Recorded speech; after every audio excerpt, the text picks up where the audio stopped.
Did you know that this king, King of Canada, owns all of our land, owns your land, is pretty much an owner of us, is in charge of our military, is also the reason we have privileges and not rights?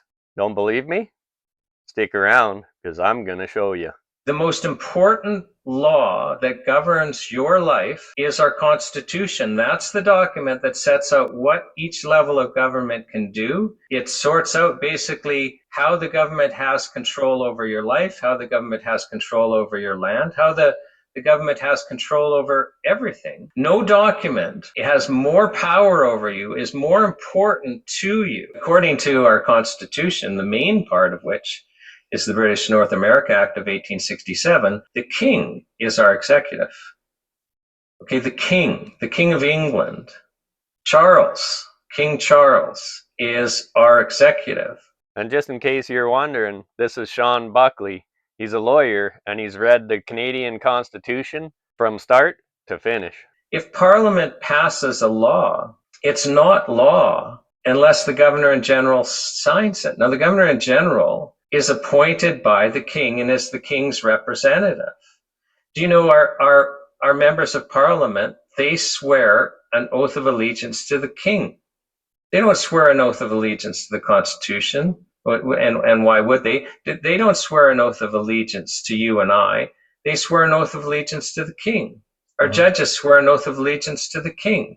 So here we think we're a country, but our whole Constitution are British statutes that the United Kingdom Parliament can repeal, can amend.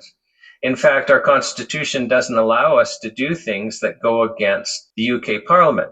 That's how Canada is as a, so-called country. Basically, the United Kingdom Parliament has granted us certain rights and can take them away. So the federal government isn't head of the Canadian military. Our king is head of the Canadian military. The law is clear. The king is head of our armed forces. Even though we have on paper, in theory, all these great rights, there's a limitation. The government, it's subject to the government saying, no, I'm justified in this case in taking away your rights. So we don't have rights. We have privileges. If we pass a law that the king doesn't like, the Governor General doesn't have to sign it, and it's not law.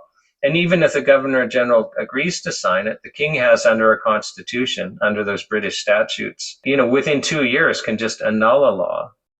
But, the Privy Council and the king run the show. So the whole thing's a facade. Well, I think the Commonwealth is a great marketing thing to make us all happy and think that we're part of some big family, and yet, somehow we're separate. All the land belongs to the king. So do you understand that? So at law, even though you may have bought a house and paid off your mortgage, the king still owns your land. You just have what's called a fee simple.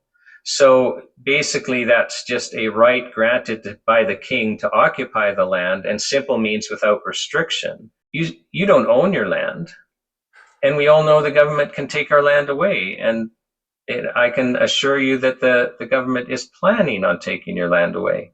I'm wondering why those Americans fought so hard to get their independence from Great Britain. They have absolute power of life and death over us. We are the king's serfs, truly.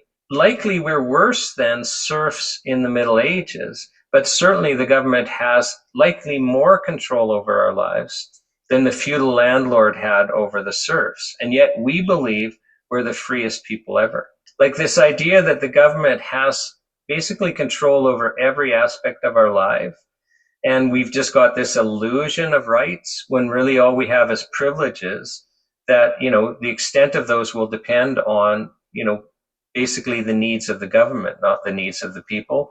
That's not the freedom God envisioned. Like, the first and second commandments, when we based our societies on those, we were the freest. And so we need to get back to the first and second commandments. If a law is not loving your brother like yourself, it's a false law.